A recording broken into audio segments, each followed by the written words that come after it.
Welcome and thank you for joining us on today's AI Explained on how to prevent AI agents from going rogue. I'm Krishna Gade, co-founder and CEO of Fiddler AI, and I'll be your host today. As I said earlier, you can put your questions in the Q&A box at any time during this fireside chat.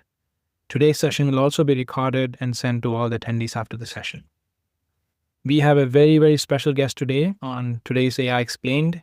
That is David Kenny, Executive Chairman of the board of Nielsen. He led the company's transformation to a digital future and has spent his career building, AI and data science, companies focused on marketing and media. And we'll know a lot while we go into the conversation. Today, we're going to explore on how to prevent AI agents from going rogue. With that, I'd love to welcome David to the AI Explained session. There we go. Hello, David. Welcome to Krishna. Good to be with you. Yeah, great to be with you.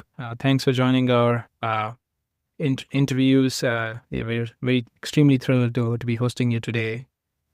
I guess, David, I guess for those of you who don't know you, you're one of the OGs of AI and machine learning back in the day, right? So perhaps you could tell our audience, you've led transformations at IBM, Watson, Weather Company, Nielsen.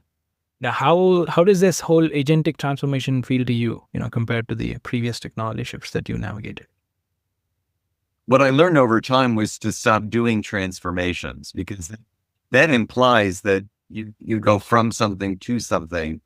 But in reality, I think what was important in those companies was to create a culture for constant improvement as technology evolves. Listen, all the beginnings of machine learning were all based on, deductive reasoning or inductive reasoning. And that meant that there was an answer and you could get to the answer. Now we're doing things that are far more creative.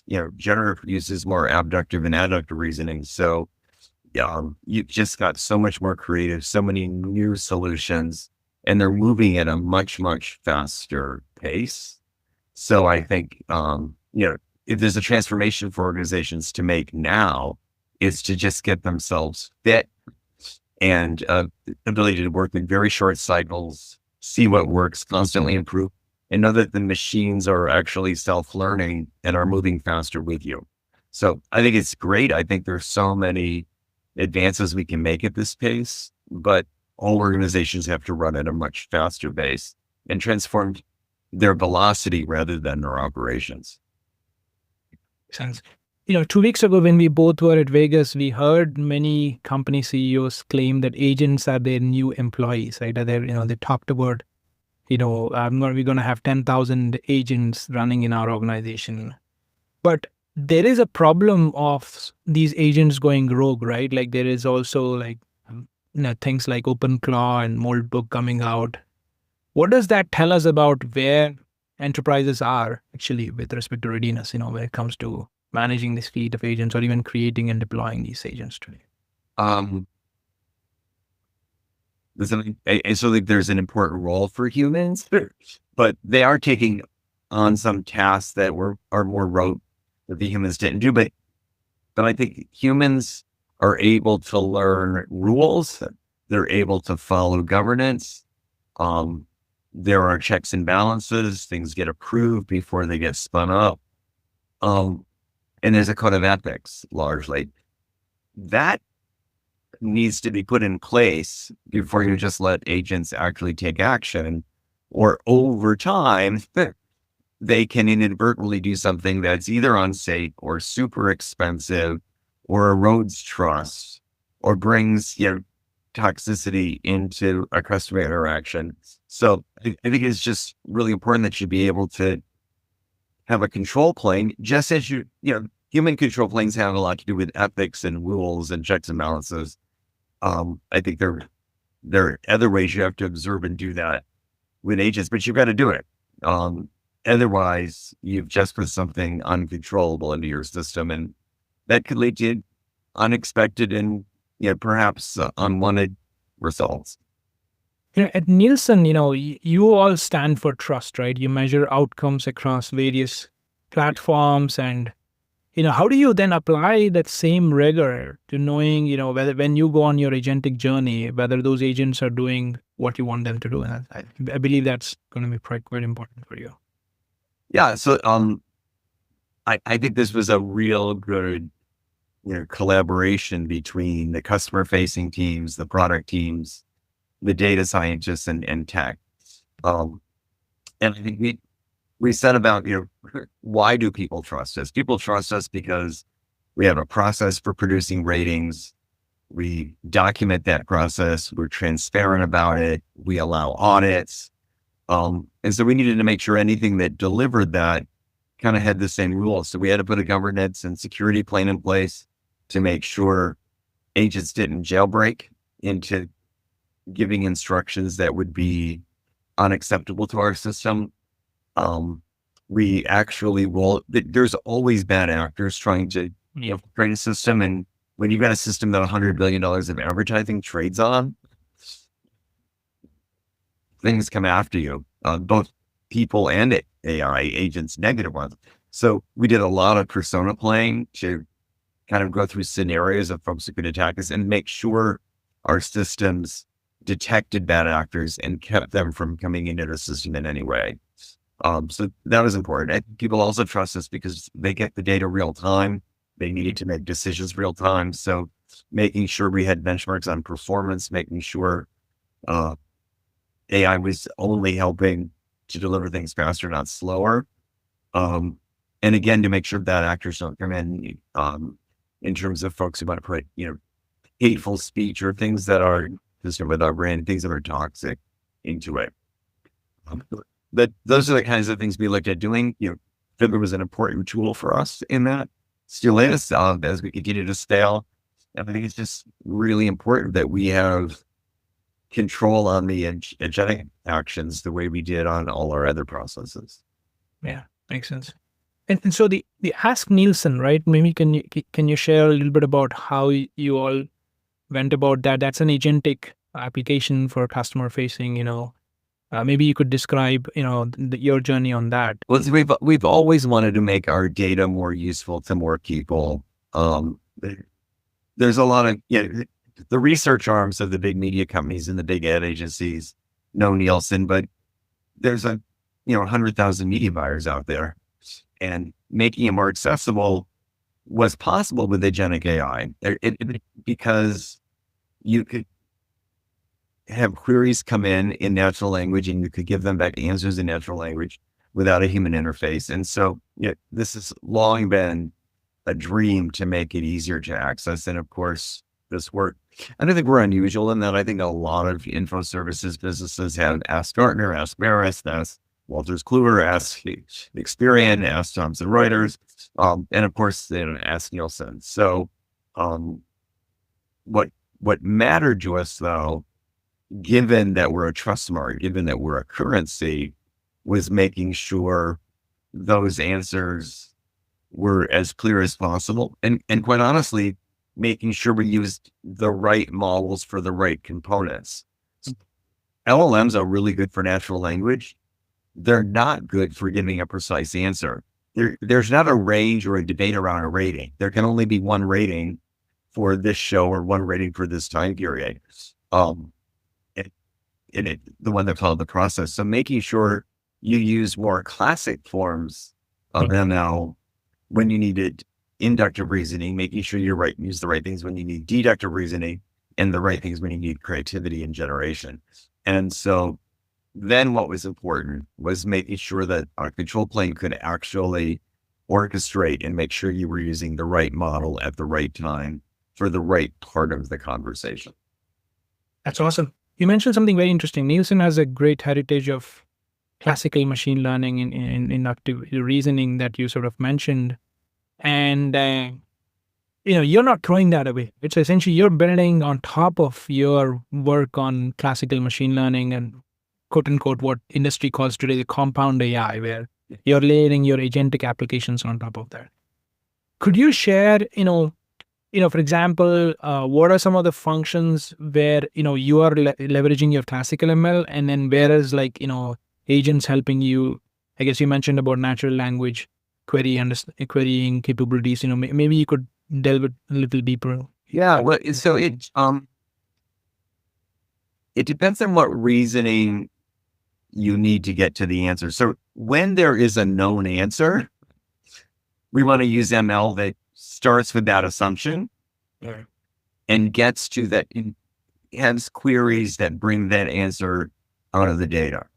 When there is, a good approximation, we want to get to that. And when there's a need to actually extrapolate, you want a different kind of reasoning. So we make sure we have the right model for the right answer. I think this is true in general. There's a lot of things you should find through semantic search, right? Is again another kind of form of inductive reasoning. People who use LLMs as search engines to get a specific answer are wasting a lot of energy and a lot of time, and quite often a lot of cost, because you don't need to go through all those cycles. If it's a known answer, like, what is the capital of Florida? Like, there's only one. It is a known answer. It can be found much faster through other forms of reasoning. And so what we had to do was sort of break apart the work we do on behalf of our clients to understand when we were using different parts of our brain, and then make sure as we have AI to help us do that we've got the right form of AI for the right component. And so back to Compound, it's the only way that we really got useful. I think there was some early work that because there's a lot of agents out there, customer service agents, but we found that they weren't compounding. They were doing everything through a large language model. And quite honestly, there were places that just the wrong answer was given. And we can't have that. We can't have that with our brand. Our brand is expected to kind of be the definitive truth on audience behavior. That's awesome. Yeah, we are seeing the same effect of the compound AI effect even in like FSI and insurance, where people are layering agentic skin on top. You don't want an hallucination on your bank account. Exactly. Absolutely. Yeah, I think that makes a lot of sense instead of just rolling everything in with LLMs and taking all of those risks. Makes a lot of sense. So essentially, when you sort of take a step back, right? When you get on this, I don't know, I know you don't like this the word transformation, but essentially as you bring this change of culture, as you move to agents and as they take on more responsibility, what's your sort of advice for large enterprises to think about it? Is this a replacement or an augmentation? Any sort of best practices that you could share?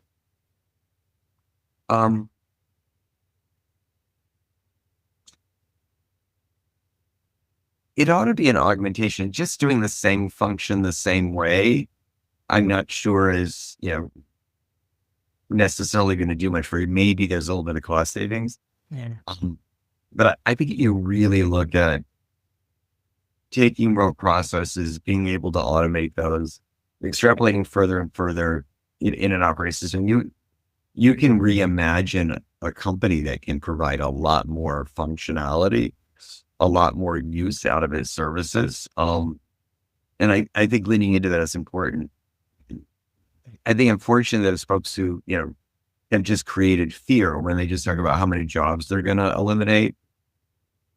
They might create other jobs. And you got to look at the total economy. So I tend to look at like, is there a better way to get more useful information into our customers' hands more quickly? In our case, as an information services business, I think the other thing that's been really important is to understand the workflow of the people who use our data, because our AI has to talk to their AI.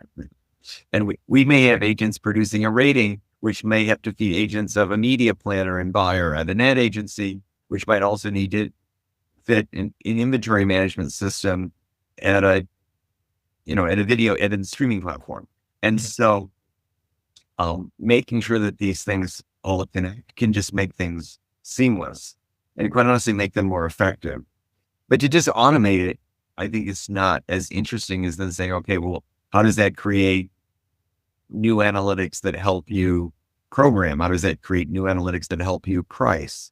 How does that help the end consumer actually find what she wants to watch? So I think making sure you go beyond the function into the ultimate decision and get deeper into the workflow is the way you create more value. Got it.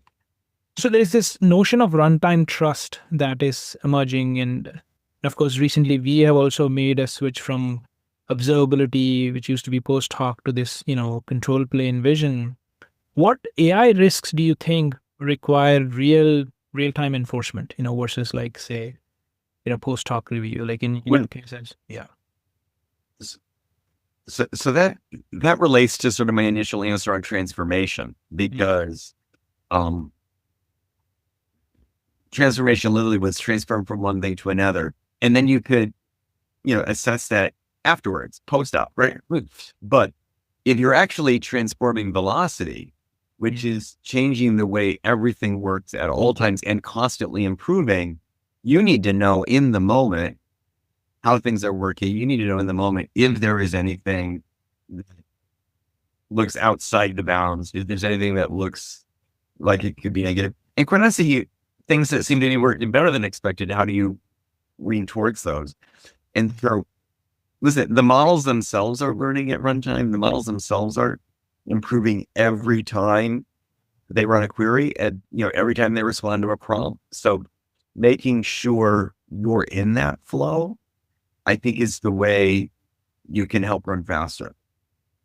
So to me, I think everything is going to work real time. There may still be an audit process to build trust, just as companies work every day, and then you still do audits. You pick samples to make sure that it was worked the way you wanted it to. But net, I just think shifting everything to real time is the way a company's got to operate. Yeah, makes sense. So I guess there's this notion of policy as code, right? Like people want to do policy enforcement in real time, and what have you seen? How is like that being enforced? In terms of like policy being authored and like enforced at the agent level. What have you seen work, and where should we need to improve in that area from an industry perspective? So I think what's working so far is folks who are building policies that have a standard of this has to happen in order to trust it. Input this. Unfortunately, some of those are just trying to apply what we've done before AI, and it may not be as real time or useful. So I think those who actually have policies that can be assessed in runtime, I think, are actually more successful at keeping going, because a lot of policies have just slowed down companies and just put enormous compliance burdens on top of the tech, so you don't get very far. And I say early days at Nielsen, we had some of that problem. And so really bringing in some folks who came from adjacent industries, particularly retail, which works real time, financial services that works real time, fintech. Some of those industries have models that you can bring back to everybody, because everybody's going to look more like a fintech, where you're not dealing with batch analysis, you're dealing with real-time transactions. So I guess like when it comes to what metrics, right? At the end of the day, it comes down to like, how do we enforce these things, whether it's in a real-time control or a post-hoc monitoring. You need like, so quote unquote, like trust metrics that can be standardized. What are some of the things, like maybe the top 3 things that you are, you're making sure that when it comes to Nielsen and your agents are, are being monitored for and guardrailed and secured? So it's a hot button for me, because I don't think these exist well in the world today. So I'll tell you where I think it needs to go. Absolutely. Because I've been trying to work with some others on this. And I saw you in Davos, and it was a big part of what I was doing there this year. If I go back to trust, probably the reason that the stock market still works, even with all the craziness in the world, is because we have generally accepted accounting principles. So we all agree what defines revenue, what defines operating expense, what defines EBITDA, what defines cash flow, how balance sheets work. These rules are accepted. There are standards boards that everyone follows, and you can't get around them. People have adjusted earnings, but the GAAP works. And with all of the changes in technology and with all the different ways of doing stuff, you still come back to those standards. You can pull samples, you can audit them, and you can have third parties attest. And I think this is why it works, why companies work, why the New York Stock Exchange and NASDAQ work. So in an AI world, how can you get to generally accepted trust principles? And I think we have to do a similar, and you got to remember that there was this craziness that led up to the Great Depression before there was FASB, before there were standards boards, before there was GAAP. It's really just 100 years old. And so I think AI is at that point where everybody who's using AI to interpret and then produce data, information, needs to do this. And I think it's going to take an industry by industry approach. In the media industry, there is a council in America, the Media Rating Council, that kind of agreed to define what a rating was. They've been working hard at digital ratings and now, AI. So I think it's one example. But net, and I think the people who do the accounting standards have to understand where AI fits into the audit process. More broadly, I think you've got to agree this is a standard for a truth set. This is the way you can have empirical evidence to back that up. So that I'm all for synthetic data as a role in training. I'm not for synthetic data being true. It's by definition not. So, truth is study something where there's a standard where you get a test of that standard, where you've got empirical evidence against that standard. And then everything that derives from that you can know is true. And so, I think this has to happen. I think companies can build company-specific policies that are somewhat helpful, but I actually think there's some, industry-wide work that needs to be done, because without generally accepted trust principles, I worry that we'll end up with some, speculation and market imbalance, as we did, in the run-up of the 20s before we had this, massive correction when people figured out there was a lot of fake information in the stock market. And so, I'd love to avoid that if we could, by getting about this sooner versus later. Yeah, it's awesome. Like gap for AI, that's a pretty interesting concept to think about. GATP. GATP, yeah, it's pretty cool. And that's awesome. So I guess that's probably, we probably don't have a lot of CPAs on this call, but they should realize they have a new purpose. That's true. Actually, that's actually raised a very interesting question, right? So when we speak to organizations, there are multiple teams that are thinking about this control plane concept. There's, of course, the developers that want to ship AI, and there's the sort of the IT that's looking into bringing agents and, first party and third party. And there's security teams that are trying to enforce these, policies. How do you see this all from an organizationally? Where does control plane fit? And how do you think where it sort of offers like the maximum value and sort of from an organization point of view to get on this journey? Ultimately, it's a C-suite issue, because I think there's a reason why chief executive officers have to sign off on GAAP. Like when you run a public company, you have to sign that you're attesting to these being true. And of course, the finance team and the CFO and the audit team all did their work, but you're ultimately accountable. And I think that's true here. So if you're controlling a system, and particularly the output of a system, you've got to attest to it being truthful. And I think that actually raises the bar on how you do it.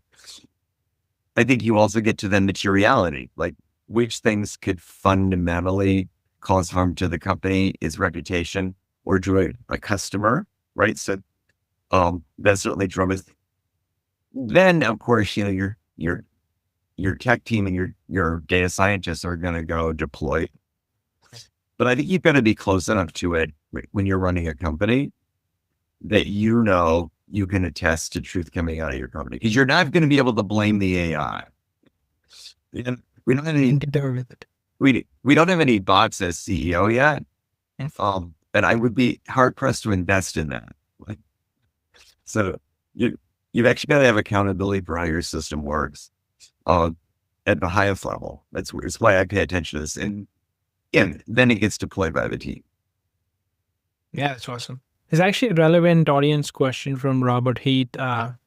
Says do you think companies should begin incorporating service design practices such as mapping users, processes, and technologies to support agents, calls it machine users, as they navigate these complex systems? This could help prevent agents from behaving unpredictably while also increasing transparency for the humans who interact with or oversee them. Well, absolutely. And it could speed up implementation, right? So this is, I think you should map the way the process works today, but then you've got to imagine how the process could be better. Because the advantages of agents is they work 24 hours a day, 7 days a week. They're constantly making little improvements. So rethink, how could this work in a different kind of system? So that you're actually taking full advantage of it. I think it's important. I also think making sure those systems are not just within the company's walls, but through the supply chain coming into the company and through the value chain going out to the customer on the other end. Because I think the notion of a company adding value is going to be end to end. So understanding both ends of it and adding value at both ends to it using agents is going to be great. So you got to map all those processes, not just the ones that are within the company today. Yeah, it makes. But then you're willing to see the processes improve as agents become a part of them. I think there's also this tension, right? When it comes to the operating model, who owns it, but also how do they balance it? Now, I used to work at Facebook before starting Fiddler, and they were famous for move fast and break things type of notion. Now, there is this tension between how do we balance these safety controls with developer velocity? There's a FOMO effect now. There's every 3 months, things that, every week things are changing, but every 3 months, it seems like a big shift that's happening in the industry. What are your thoughts on that balance between, safety and the developer velocity? Well, and now, of course, you're doing agentic coding, so the developers are even faster than ever. I think I don't think safety can slow you down. Safety can actually also guide you. So I think at a certain scale, breaking things is irresponsible and damaging to society. So I would actually say there's a big difference between speed and velocity. So because speed, just going fast is a great way to have an accident and die. Velocity is speed towards a destination. And so defining that destination and making sure you've got velocity towards that destination, and having developer velocity versus developer speed, I think is super important. And part of that destination is being really clear what the values are around toxic content, around safety, around use and misuse, around truth, right? So having those principles in place, like GATP and safety, putting these principles in place, having design systems that can get as fast as possible within that actually increases your velocity because you're more clear about the destination. And you don't waste energy going fast in ways that are actually harmful. Yeah, absolutely. Makes a lot of sense. It's like the best practices in software development that we need for agentic development lifecycle. So I guess, there's a big portion of what you do within Nielsen is to be open for audits and Like what do you think when it comes to AI decisions? What constitutes like audit ready evidence? People talk about, okay, if you want to bring in GATP type principles into AI, companies should be able to like, open for audits, right? Like, what do you think like an audit ready evidence for AI decisions constitute? Can you give me an example? I'm sure. Make sure. Like, for example, let's say you have an agent and it's misbehaving, and if you want to like, what do you have to record from an agentic perspective, like, so that you are making it available for a third party audit or even an internal audit. Well, first of all, you have to have standards on that, right? So the other way to know what is misbehaving, right? So to me, we've got some standards around back to compound AI. Did you use the right AI for each? Right. Did the right AI produce the answer for this component? So does it work in that way? And then within each model, was it useful? Did it follow our guidelines? Remember quickly. And that's deliberation. I think the other thing we do spend time on is just, did it get there most efficiently? Yeah.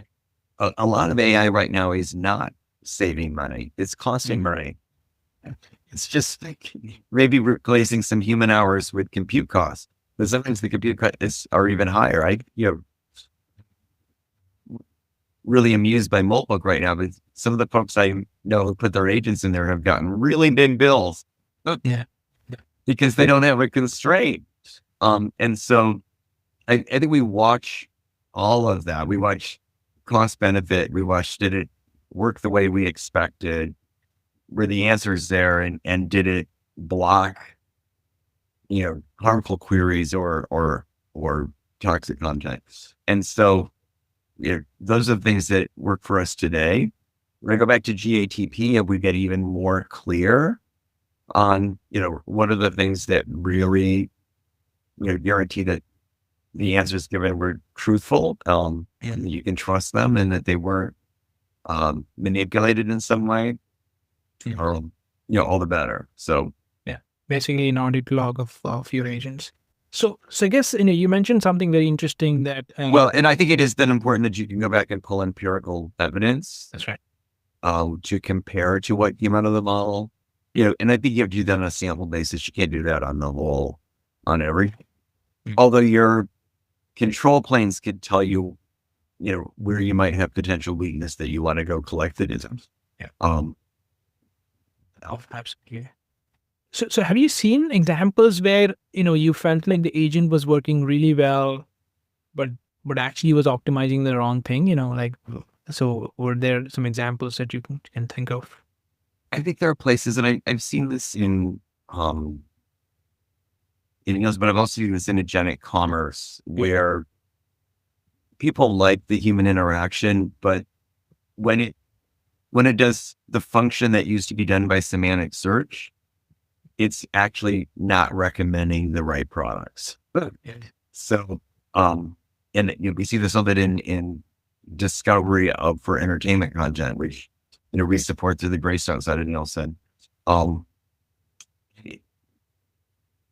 I've seen where, the same question will produce different recommendations 3 different times in a row. And that probably isn't right? Because semantic search used to be able to get you to the right products in a big marketplace. And so I think there are places where it's just fundamentally the wrong tool. And the only way you know that is that people are buying less because you were teeing up the wrong answer to them. And the way you kind of solve that is that you go with something that's compound. That's why, when it's compound, you actually absolutely need a control plane because there's no way to be looking at 3 different models at once. But I think that's the way you're getting people what they were actually looking for. Same thing, for S. Nielsen, we got to make sure when it's against the ad intel business on a global basis, and you want to know, where did your competitors advertise versus you? It needs to come out with the right answer, and that answer is known. So you you use LLMs to get the question and get the general thing of what you're looking for. But then it's got to go pull the right answer and give the same answer every time. Yeah. So we discussed a few things here, right? One is, of course, you need a control plane for real-time enforcement, for potential auditing and collecting, bad examples of what went wrong. And, like, how do you recommend enterprises start with it? Like, when do they start with like having a control plane? Is it like a post hoc thing? Or do you have to start with like when you are on an agentic journey? Any advice? Listen, I would start earlier. I get the logic. We're experimenting, so we can use different tools. And when something goes into production, we need a control plane. I just find it so helpful to observe at runtime what's going on. It helps you move faster towards something that you can put into production. And quite honestly, I think people have to hold themselves accountable. Experiments that don't move into production within a few months should probably be stopped. I think having cool widgets to show your board once a quarter is not creating value for anybody. So, I really do. I do think people need to actually manage scope to things that in production could be meaningful from a value standpoint. And that leads you to start having a control plan sooner versus later. So you've got confidence to put it in production, and that you can actually, as you're developing and designing and doing things, to a small set first, you can see how they work, and then you can improve the way they operate, and you can see, where else you need to actually put in more governance. So I would design it from the beginning with that, because I think to me, a control plane is kind of, athletes now wear a lot of sensors, like all these guys over in Milano. They have a lot of wearables when they're going downhill. They have a lot of wearables when they're out on the ice rink. And that helps them get better, right? And there's a lot of images and all that data is really useful. Yeah, a control plane is kind of the same thing. It's wearables inside your agents so that you can make them better. You can coax them to be better. And so I don't think you just want to put it on after you've designed everything, because that's not going to optimize. It's going to actually be helpful to assess it worked as planned. But if you actually want to build it right in the first place, having the data along the way really helps you. Absolutely. And you've been, we didn't know that at first. We put it on after we done the early Ask Nielsen work. But since then, it's helped us get to faster improvements and iterations, because we had the data. And if we'd have the data a year earlier, we probably would have gotten to market faster and more effective out of the gate. Awesome. And you've been, you've been a, CEO and leader of like large and an enterprise company. There's a lot of audience, who come from product, risk, and security teams that might be listening to this. How do you suggest to them, and how do they get an executive buy-in, to get started on this journey, right? So, what is our advice for folks, to get an executive buy-in for a control plane or observability systems? Well, it starts with experiencing AI directly. So as you know, at the top of this, my first company did the first banner ads on AOL, CompuServe, and Prodigy in 1995. So been at this for a while. But I remember in 1995, 96, just at the beginning of email, how many senior executives would print out their emails, write the response, give the emails to their assistant, who would type the response back in. This did not have a productivity gain. And I, and then I look at all the, just the whole email culture until we got things like Slack. We just communicated very much, and this still exists to some extent. And I see so many people, their knowledge of AI is using ChatGPT as an alternative to semantic search. Gemini's a little better because Gemini's actually compounded the back end, so they didn't lose the advantages.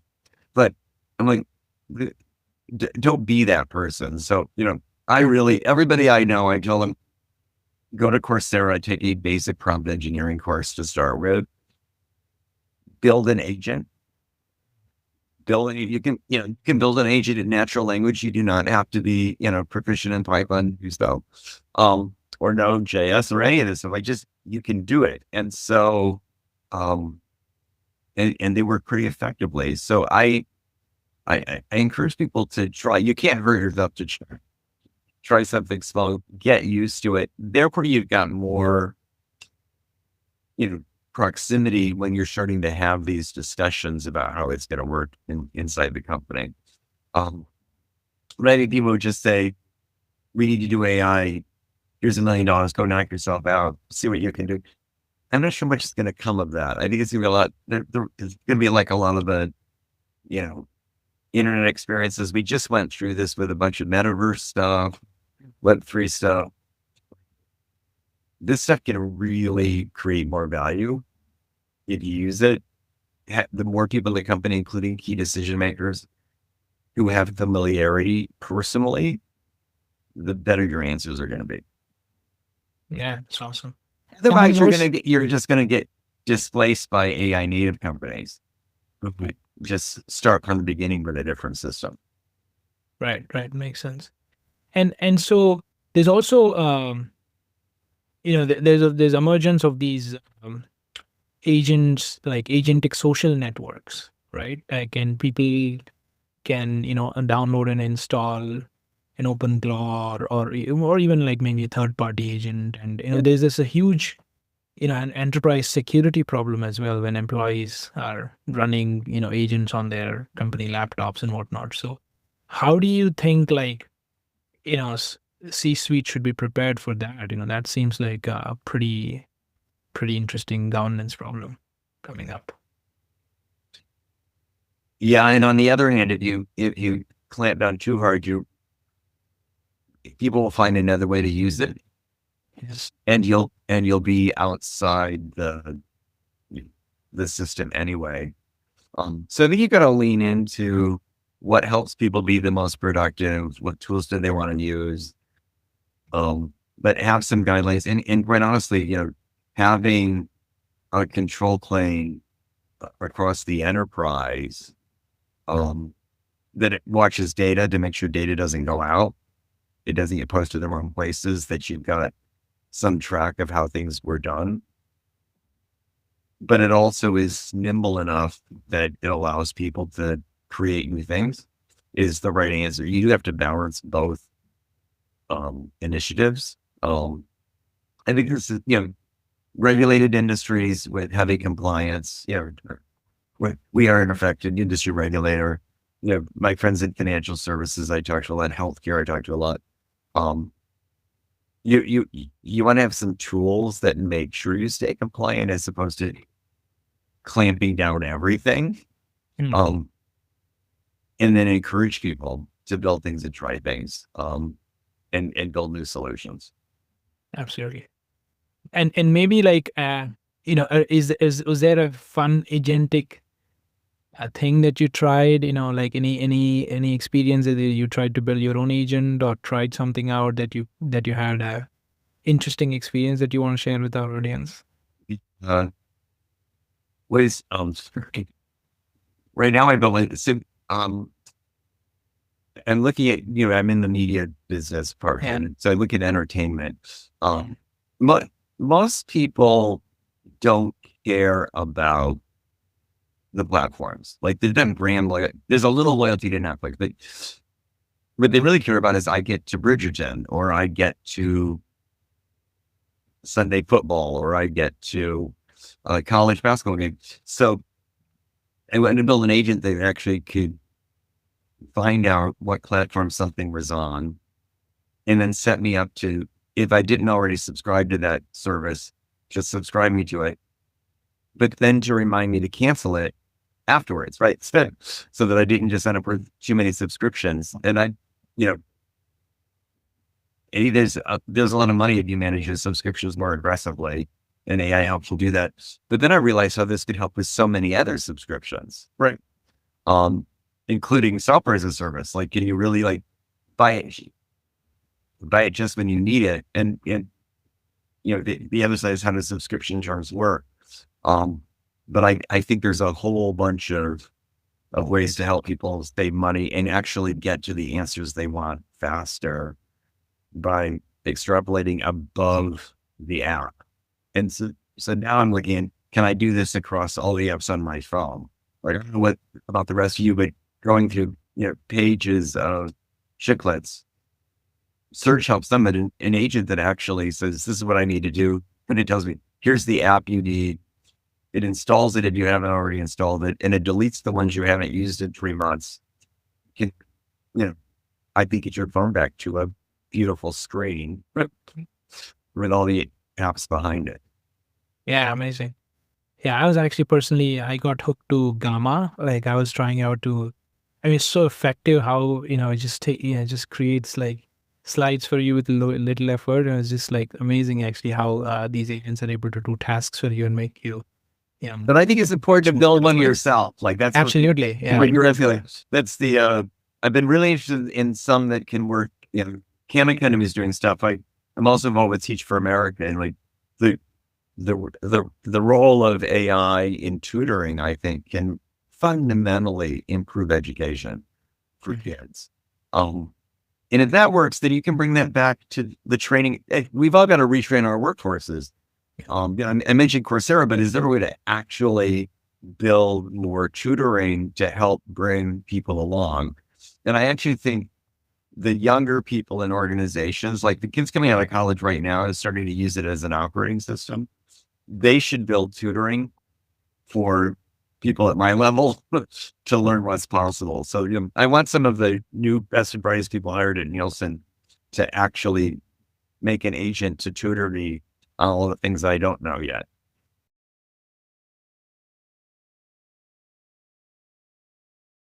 That's a great use case.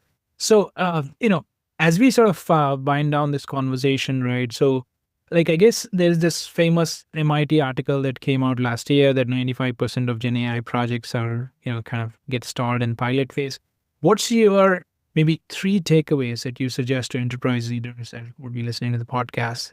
How do they get past that pilot phase into productionization of their Gen AI and agentic field? What are the 3 things that you takeaways from this conversation that you would like to suggest to our audience? One, I think a lot of those fail because people wanted LLMs to do everything. Yeah. And listen, what they did with the transformer models is amazing, but also took a lot of compute. So, number one is fit for purpose. Understand the difference between a basic machine learning model, a semantic search engine, an LLM, and solve it with compound. There is no master algorithm that solves everything. I know that's a dream of some folks, but in your own organization, you have different people who are expert at different things. The same is true for AI. So one, know the difference and make sure you fit for purpose. Number 2, always look at production costs. A lot of reasons these things failed is that the cost of compute was greater than the economic benefit out of the gate. Now that was true at the beginning of the internet too. So, fit for purpose will help you, but really making sure you're engineering with unit costs in mind, at production, I think is key because that also helps you from getting things that aren't there. And then, lastly, most AI to be useful requires a change in the way that humans work with it. So, a lot of people miss the human interface side, just like a lot of the early web people miss CX. Right? That's because there were a lot of search engines. Nobody was as simple as Google. I was on the Yahoo board at the time, and it interfaces matter. And I think teaching people how to use AI as an operating system is key. Again, I think younger folks learn it faster because they have less to unlearn, which is why, I think reverse behavior change from the newest employees up to the more senior employees is really going to help you get that part right. So, like anything, it's a change management system. It's not just introducing an AI agent that does what a human did differently. Yeah, I'm not sure there are a few places that works, but there's a lot that it doesn't. Awesome. That's great. So simply put, embrace compound AI, take cost and security and all of these things you can to account and get on like a culture, change management within your organization. So great takeaways. As always, you're far more succinct than me. No, it's great, Ashton. Thank you so much, David, for sharing your valuable insights and wisdom for all of our audience. And it's lovely working with you and in the last year or so. And thank you so much for all of your support. Thank you for all you're doing. It's great to have control planes that can help us trust the agents. So, thank you. Thank you. Awesome.